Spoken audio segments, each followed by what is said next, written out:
Parental involvement can make a big difference in your child's success at school. Parenting expert Amy McCready is here to share 5 things your child's teacher wants you to know. Welcome back, Amy. Thank you so much. The very first one is to make sure your kids get enough sleep.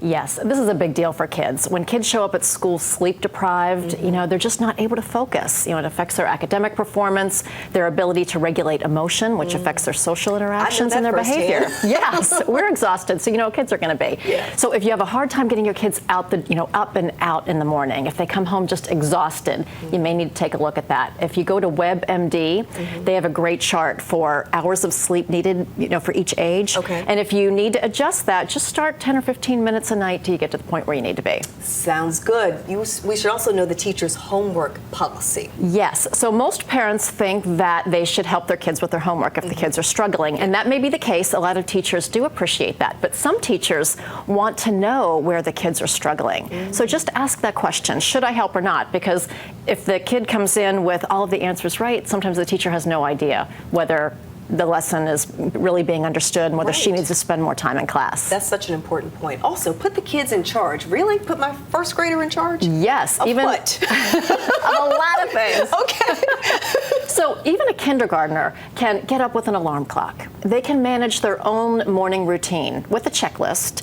get all the things that they need for the day ready for school. They can do those things on their own. Very often we do those things for our kids and we're reminding and prodding, and that does them a disservice because they're not being independent. So put them in charge. The other area that you can put kids in charge is talking to the teacher.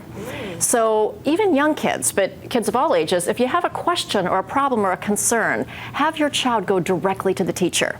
You can role play how to start that conversation, what questions to ask, but if you pick up the phone and make it all better, solve the problem, your kids don't get that skill development. That's a really important piece. It really is important. Producer Kim and I were talking this morning about some of the interns.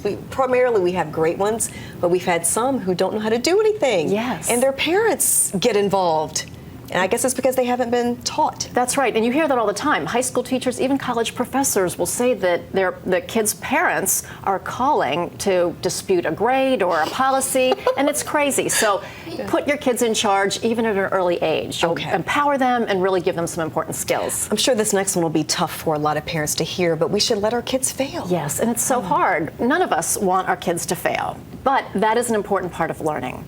So give your kids the opportunity to experience the natural consequences of their choices, both positive and negative. They'll learn so much from that. And when they do mess up, focus on solutions rather than blame or punishment. So you messed up. That's great. You know what? Because we can talk about how you can make a better choice next time. If you were doing it over, what would you do differently? It's a completely different perspective than when the kid knows he's going to be punished for messing up. Right. Okay. And finally, be an encourager. Yes. So, of course, we want to encourage our kids, but we also want to encourage those who teach our kids, who coach them and care for them, because a lot of times those folks are overwhelmed and they're under-resourced. Yeah. So wherever possible, be an encourager. It's that age-old adage, if you can't say something nice and encouraging and helpful, don't say anything at all. Right. One other quick point on that. Speaking of unhelpful things, be aware of not bad-mouthing or complaining about the teacher, the school, or even assignments like, oh, that ridiculous poster project or whatever. Yeah. When kids hear us do that, that taints their opinions. Right, so, and they don't take it as seriously or work as hard. So just be aware of that. Again, be an encourager, keep your focus on the positives, and that's going to help your kids in the long run, and your teachers will be very appreciative. Sound advice. Amy, thank you so much. Thank you.